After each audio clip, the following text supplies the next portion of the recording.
release. They will never release him. It is not in US interest. It is going to destroy everything they've worked for. They have to break him out. Because the moment Nnamdi Kanu is out, Nigeria ends. That is it. If Nnamdi Kanu ever gets out of that jail, Nigeria ends. Whatever you want, whether it's Biafra Republic or Oduduwa Republic, everybody, you say we are not one, we are not united, but we have no choice. We must be united to break away. That is the only strategy that will work. Even if it's 2 million, just 1% of the country come together from every tribe, just 1%. We're not even asking for too much. 1% of 200 million people, that's 2 million people. That's right. We have to come together to break up that country. That's not even a small number, man. 2 million people. If we can mobilize that genuinely, physically, that's number, man. So enough of all this Kwankwanso or Atiku or Obi or these people will never arrest each other. They smile when they see each other. We Obi arrest Atiku. We Atiku arrest Tinubu. I dare them to call Tinubu a CIA asset. I dare them. They will never do it. What difference is going to make if these people are still walking free? If Obi is there and Atiku, Buhari, all these people are still walking free, what will change? If Atiku is there and all these other people are still walking free, what will change? Because nothing will change. They will always be there to try and destroy the country. If they are not afraid of the candidates, if they are not scared, if they are not trying to run away from the country because a candidate is coming, then you are wasting your time. And you are just replacing one with another, man. So, break Nnamdi Kanu out or stop waiting for them to release him. That is it. That should be something that should also possibly send shivers down their spine, where you take the war to them in such a way that, what I mean, they will never forget. Enough of this gentleman talk.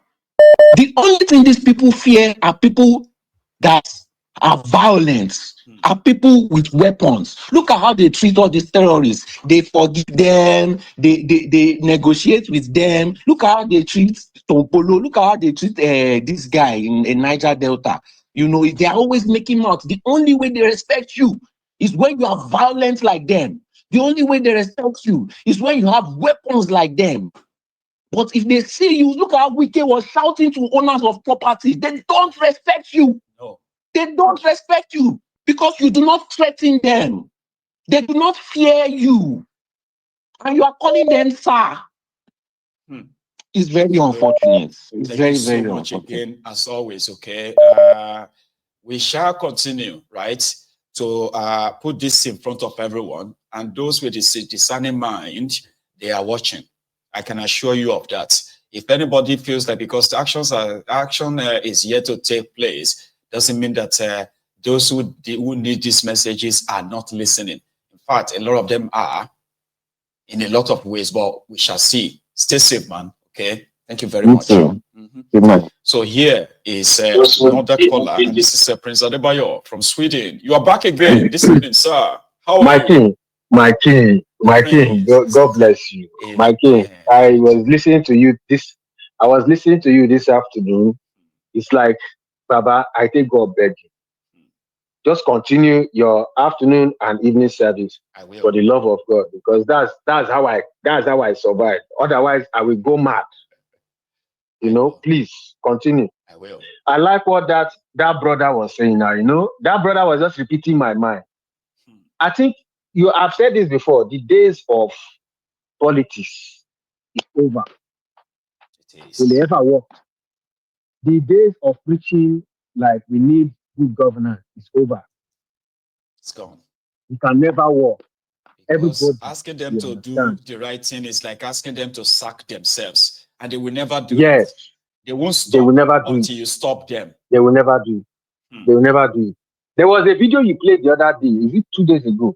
There was one man that has had his house for more than 37 years. 39. They came out. 39 he just years. returned from abroad, by the way, 3 years ago. Yes. And that is the house before these people. Demolished. Yes. Demolished. So there's nothing they cannot take from me. They have the capacity to destroy his property. in a state with law and order, be then you now see what happened. What he saw Boboy, the NURTW national president. What's that? What if that guy did in Lagos? If they repeat what that guy did in Lagos in every other state, nobody person go tell person. Nobody go enter Nigeria again. See what video be Baba ṣe pa gbogbo àwọn opponent ẹ. AC Olúwo kini tó ń lé bàbá kini káàkiri. He fight that guy. All the people wey that guy fight for Lagos. When Lagos take your lawyer. Baba, if AC Olúwo starts for national, they repeat wetin happen for Lagos. Everybody will run comot for that country. Seems like that country cannot contain us. It's got to be it's so normal. I think history, and that's what I'm seeing. They want to use that guy for the tax collection. He's already and they are using. They've set him up here already now. Those guys. The guy is deputy that they call.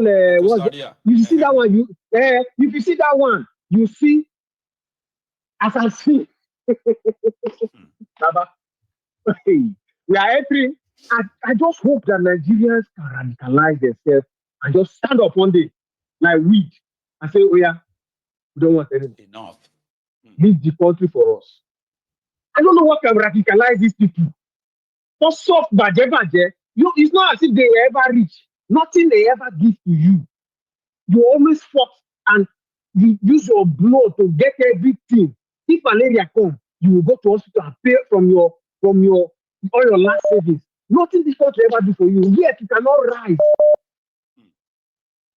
You cannot rise. CIAT. That what this former caller was saying is entirely true.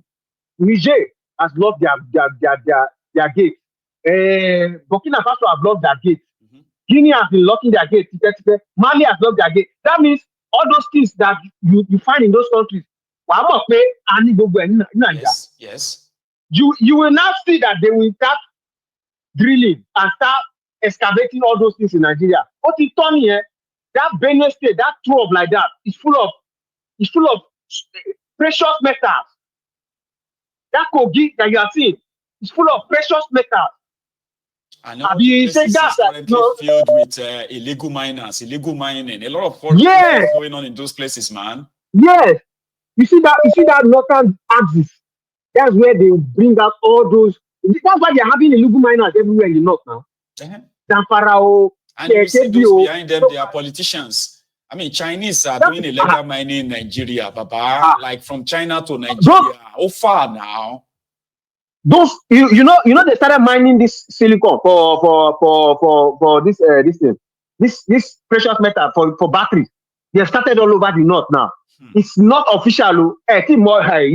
If you count all the places they are mining now, we don't see them on TV because they just gazette areas, blockade it, start doing their work.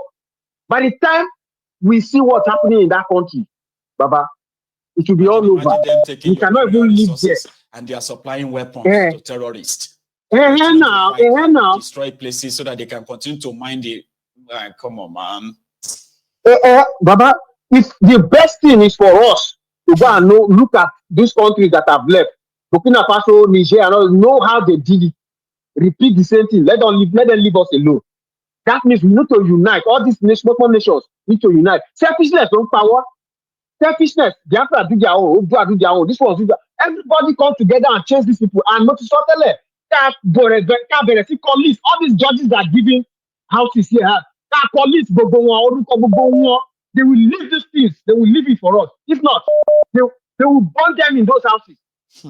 What kind of rubbish? They're stealing everything from everybody. Prince. They're stealing everything. They're stealing land here. They're stealing land in Lagos, in Abuja, and everywhere. That's what they're doing now. Well, Baba. Thank you very much, Prince Adebayo there. You have a good night, sir. Okay. So here is another caller. Hello.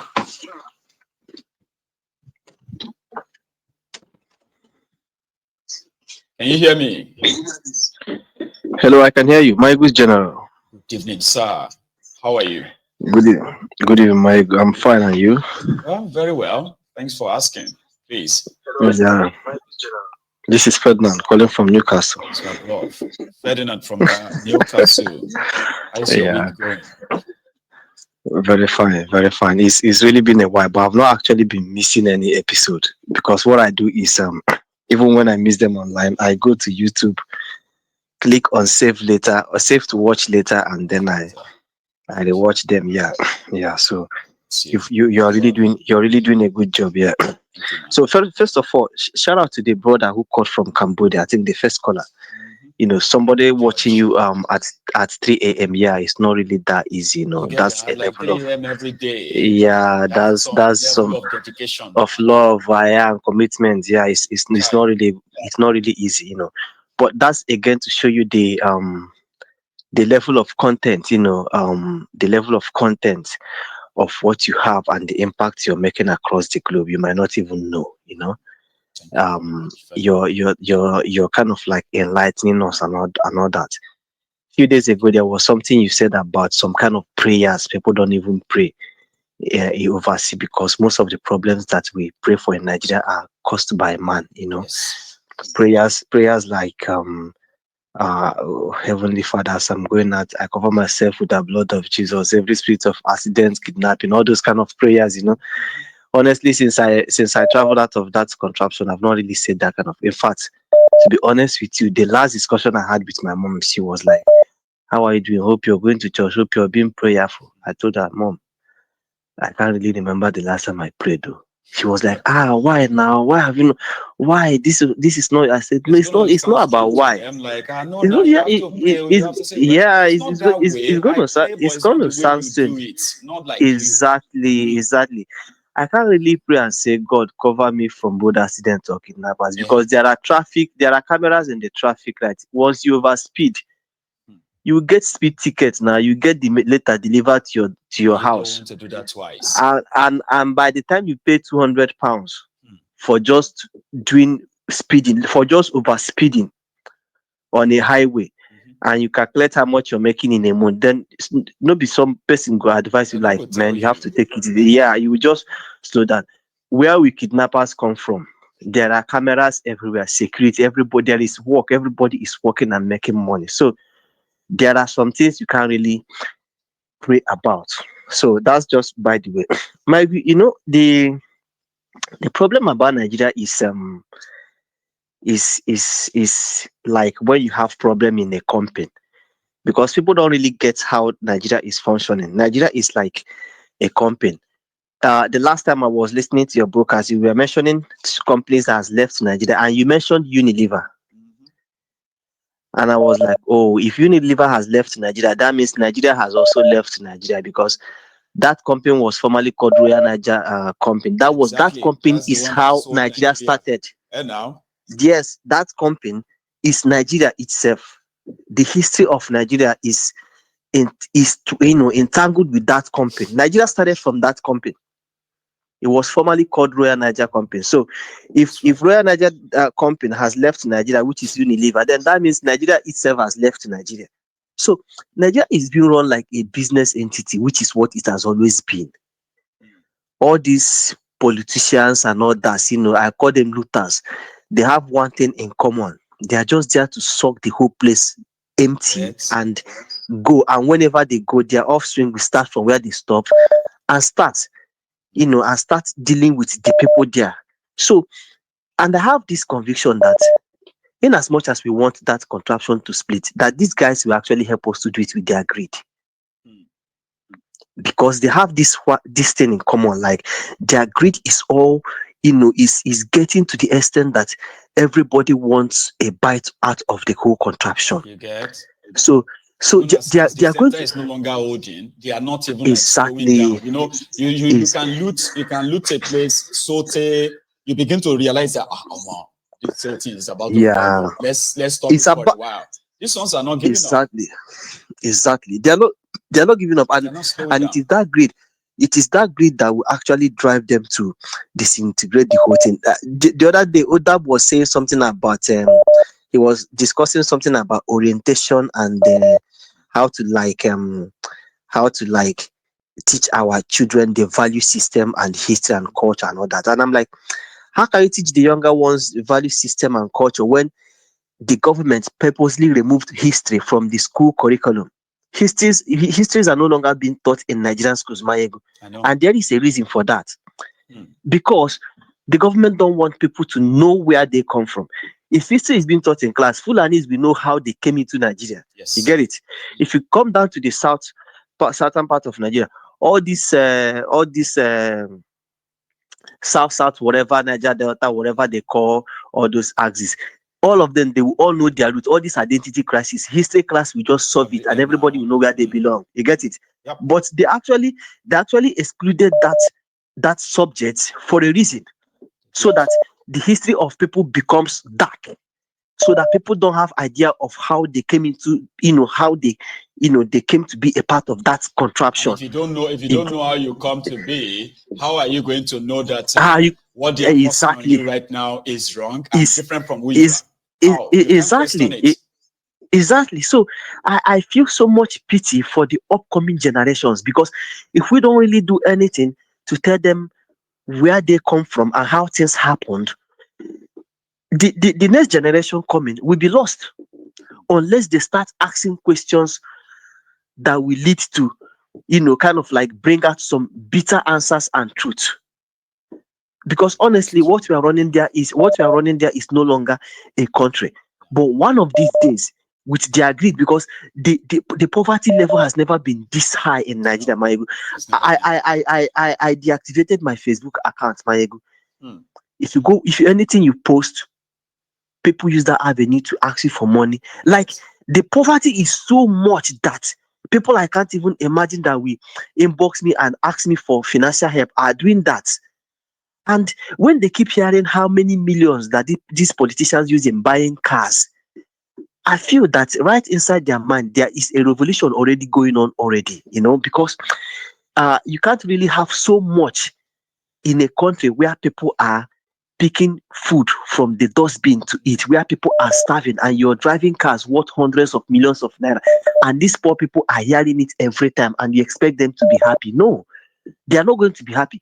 One of these days, people keep saying Nigerians, if you push them to the wall, they will open a wall and make a hole. No, one of these days, Mayego, something drastically will seriously happen, because look at the exchange rates.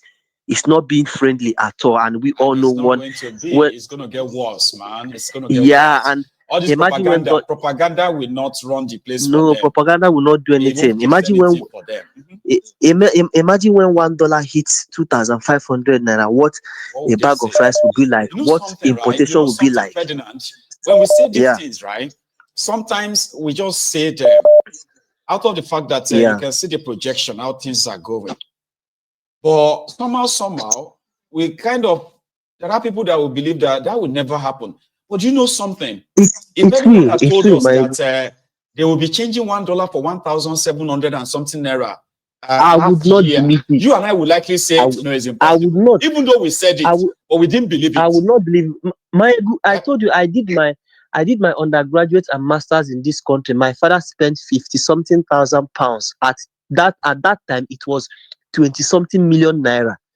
That 50-something thousand pounds is at 100 and something million naira now, Mayego. That is to tell you how bad naira has gone within a space of 2-3 years. Jesus. Honestly, and you feel that it's going to get to a level where £1 will be like 5,000 naira. No, people will be like, no. Yeah, like just what you just said right now, right?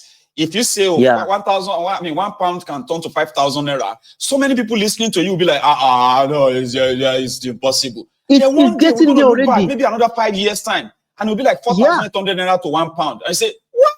It's getting there. When I came to the UK, £1 was 380, going to 400 naira. We were shouting then, look at naira, what is happening? We were even complaining then. When I came to the UK, right, a pound was actually 220 naira to £1. Yeah, imagine. Today it is now 2,200 or 2,300 naira to £1.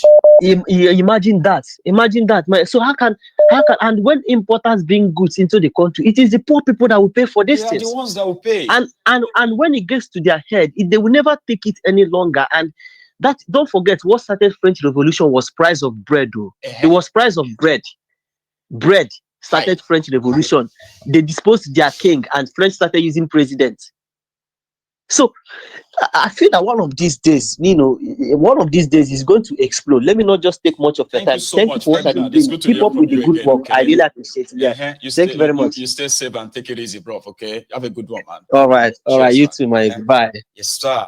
I have another caller on the line, so I'm going to ask my caller to hang in there for a second. Sober reflection. What Ferdinand just said there is some level of, let's just sit back and just feel it.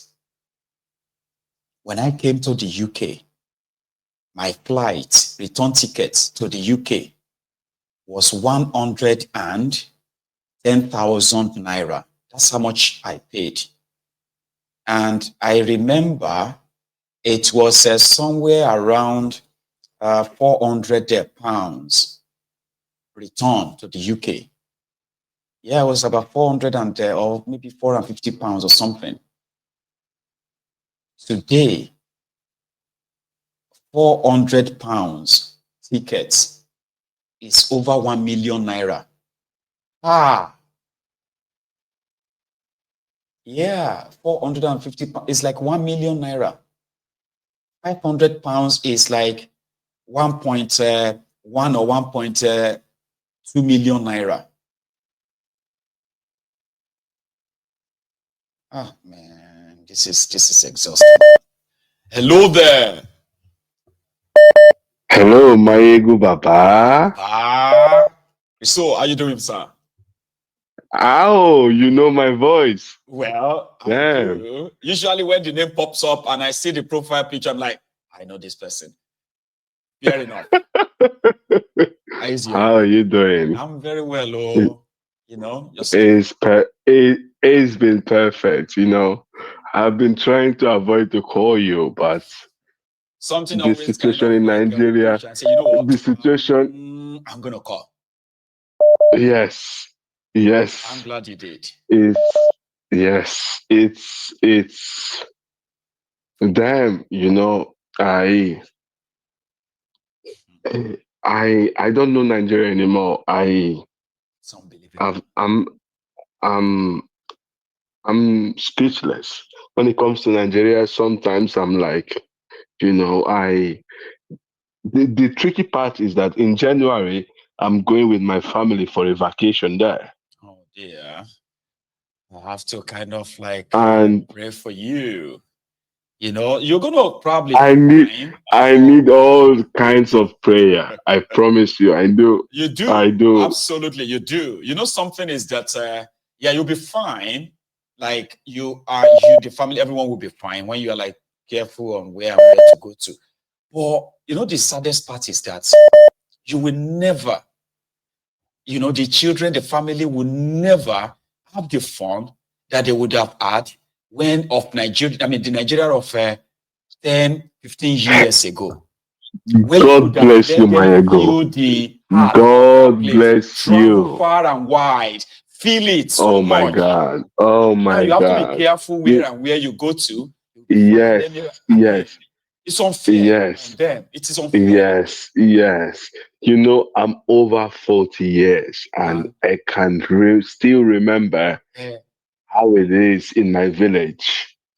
I'm from Imo State.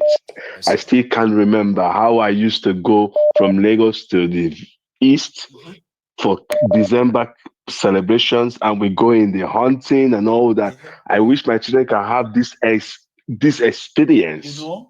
I wish, but I can't even try. You just have to be so careful. You just have to be like mindful. You have to be careful of a lot of things. And then the day you finally say we are going back, it's going to be like, oh, thank God we are now going back. But meanwhile, we are supposed to be looking forward to going home. Now, yes. It's the really sad news. Nigeria did us. The sad news is that I am stuck in Lagos with them but Imagine. I'm gonna go to my village just to see my village by myself, not with them, because You I'm ain't going scared to of reach them. it all. Exactly. Now you understand. I But do. I miss my village so much that I want to go by myself. But I don't think they can survive